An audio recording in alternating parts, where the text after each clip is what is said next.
Hello friended friends. Trisha Krishnan இவங்களுடைய அழகு பற்றி நம்ம சொல்லணுன்ற அவசியம் இல்லை. ஏன்னா அவங்க வந்து அவ்வளோ அழகு.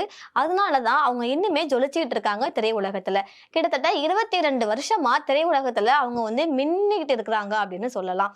அவங்களுடைய ஃபர்ஸ்ட் படம் வந்து ஜோடி. அதில் சும்மா ஓரமாக நின்றுட்டு இருப்பாங்க. ஒரு சப்போர்ட்டிங் ரோல் கூட இருக்காது. ஒரு 5 நிமிஷம் கூட அவங்க வந்திருக்க மாட்டாங்க. ஆனால் அதற்கப்புறம் மௌனம் பேசியது, லேசா லேசா இந்த படம் மூலமாக அவங்க பயங்கர ஹிட் ஆகி உச்ச நடிகர்களான விஜய், அஜித் இவங்களோடலாம் அவங்க வந்து சேர்ந்து பேர் ஆகி இப்ப வந்து அவங்க தமிழ் சினிமாவுல ஒரு முன்னணி கதாநாயகியா இருக்கிறாங்கன்னு சொல்லலாம். இவங்க ஒரு ஹீரோவோட 4வது தடையா பேராக போறாங்க. அந்த ஹீரோ யாருன்னு பாத்தீங்கன்னா நம்ம பாய்ஸ் பட ஹீரோ சித்தார்த் அவங்க தான். இவங்க நடிச்ச முதல் படம் வந்து ஆயுத எழுத்து. இப்ப ஆயுத எழுத்து படத்துல த்ரிஷா அப்புறம் சித்தார்த் இவங்களுடைய பேர் வந்து ரொம்பவே அழகா இருக்கும். இவங்களுடைய கெமிஸ்ட்ரியும் ரொம்பவே ஒர்க் அவுட் ஆயிருக்கும். அந்த பாட்டுமே எல்லாருமே இப்ப வரைக்குமே வைப் பண்ணிருப்பாங்க. இப்ப ரீசெண்டா ஒரு ஃபங்க்ஷன்ல கூட சித்தார்த்தும் நடிகை த்ரிஷாவும் அந்த பாட்டுக்கு வந்து வைப் பண்ணாங்க. நம்ம எல்லாருமே பார்த்து ரசிச்சிருப்போம். இப்ப அதற்கப்புறமா ஆயுத எழுத்துக்கு அப்புறமா தெலுங்குல ஒரு படம் 2 பேருமே சேர்ந்து பண்ணியிருந்தாங்க.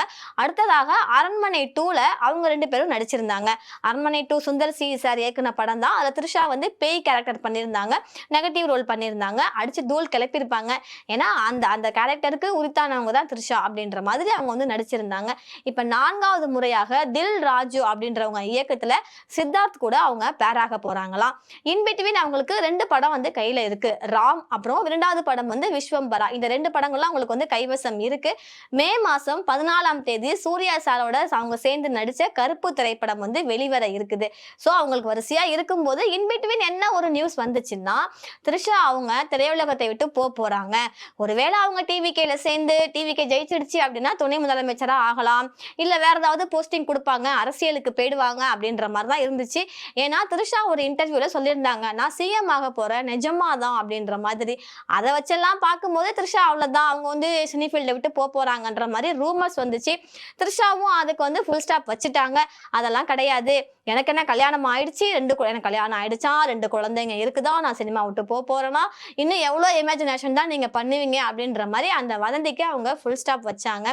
இப்ப சித்தார்த் கூட சேர்ந்து 4வது முறையாக பேர் ஆகி அவங்க நடிக்க போறாங்க.